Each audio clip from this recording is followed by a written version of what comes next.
Hi, everybody. I'm Colin Moore, President and CEO of Westward Gold. I'm joined by Dave Browning, our Vice President of Exploration, and Steve Kaler, our Technical Advisor. We've just put out a very meaningful press release, long anticipated, I'm sure, by the market, as it relates to our 4,000 meter drill campaign at Toiyabe that was just completed. We wanted to give a little bit more context to that press release with a video. So we're here to chat about the results, the significance of those results, and how that'll guide our thinking moving forward. So first of all, guys, fairly modest program when you look at obviously the scale of drill programs out there. We did about 4,000 meters over 13 holes. But I would argue that it was a fairly ambitious program in terms of we did some very aggressive step outs from the known mineralization on the property, really trying to prove out the extent of the system. So guys, if you could just, comment on the genesis of these targets and how, and all the work that went into to generating them. Yeah, thanks, Colin. We stepped into this project as kind of a classic Nevada story, right? There's 350 drill holes, but the majority of them, 84%, don't go beyond 180 meters. There's a historical resource. It doesn't meet current 43101 standards. So we had a lot of smoke, a lot of things to work with. So one of the things we did over the winter was dive heavy into that data set, and that really drove a lot of our drill targeting.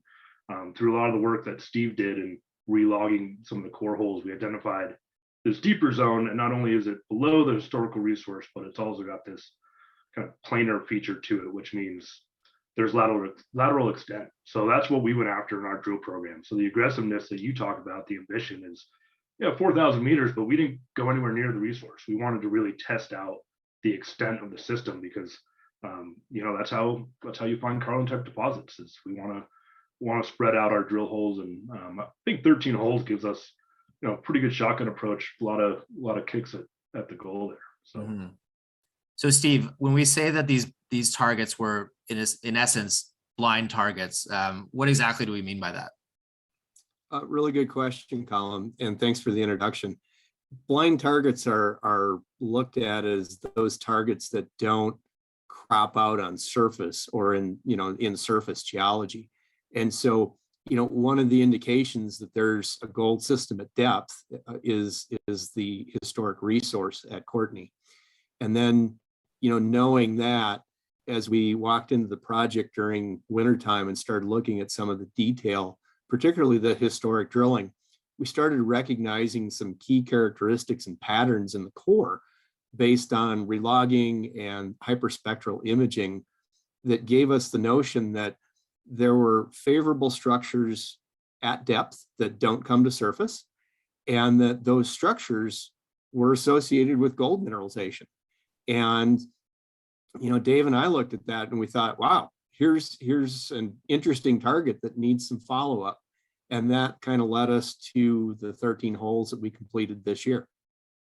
So guys, we put out these results in the market. I think it's fair to say that there weren't any headline grabbing grades and intervals from the traditional sense, but we're really excited about some of the indications we're getting in terms of these widths and some of these blind targets actually proving out.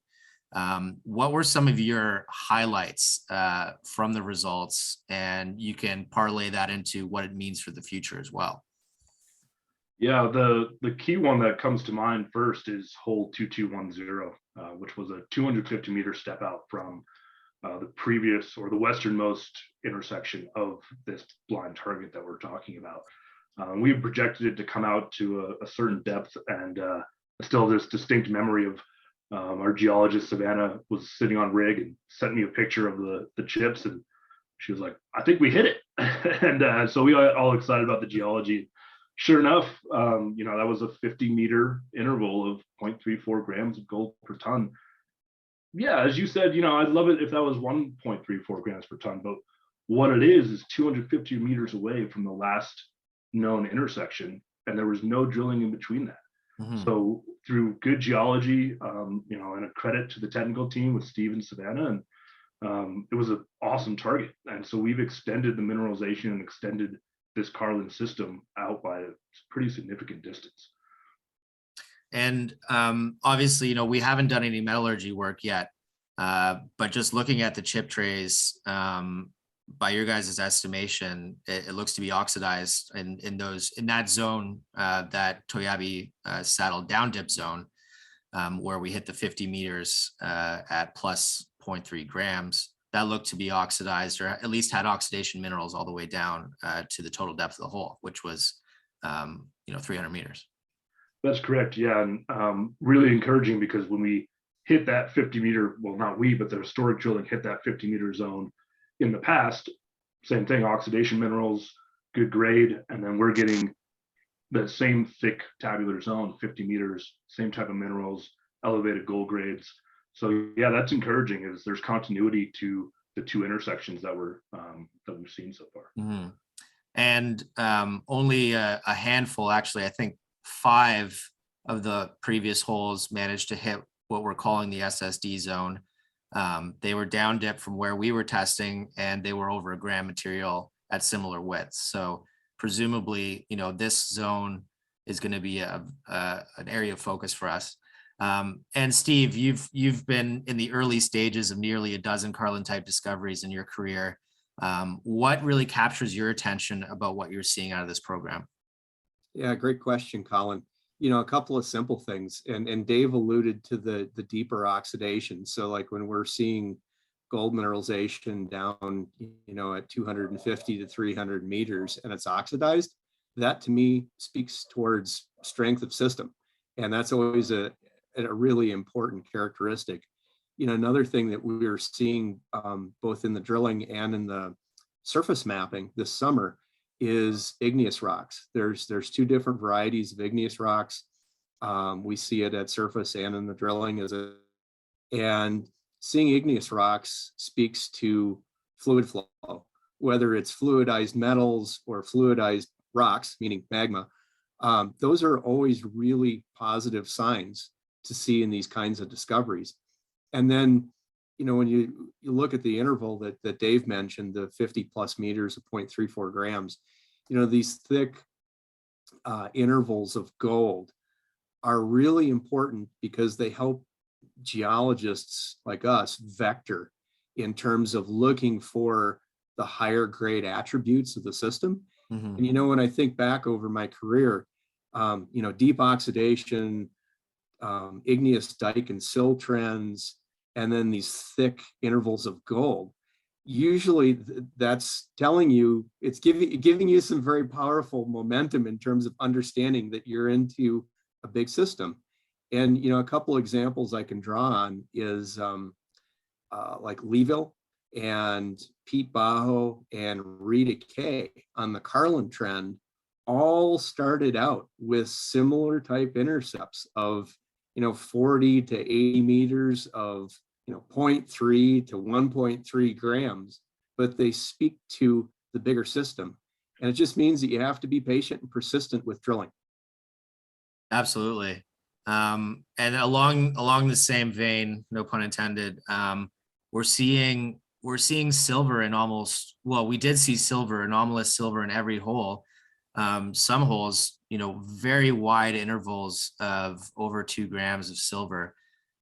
Is that significant at all in terms of vectoring in on a Carlin type gold system? It can be, Colin. Most sediment hosted Carlin style deposits in the state of Nevada credit with them. It's not really advertised, but there's always recoverable silver.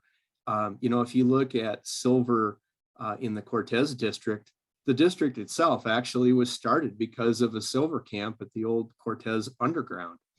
And then you look at on the Carlin trend, things like Orla's Pinion deposit, and I believe Arturo also has a nice silver kick.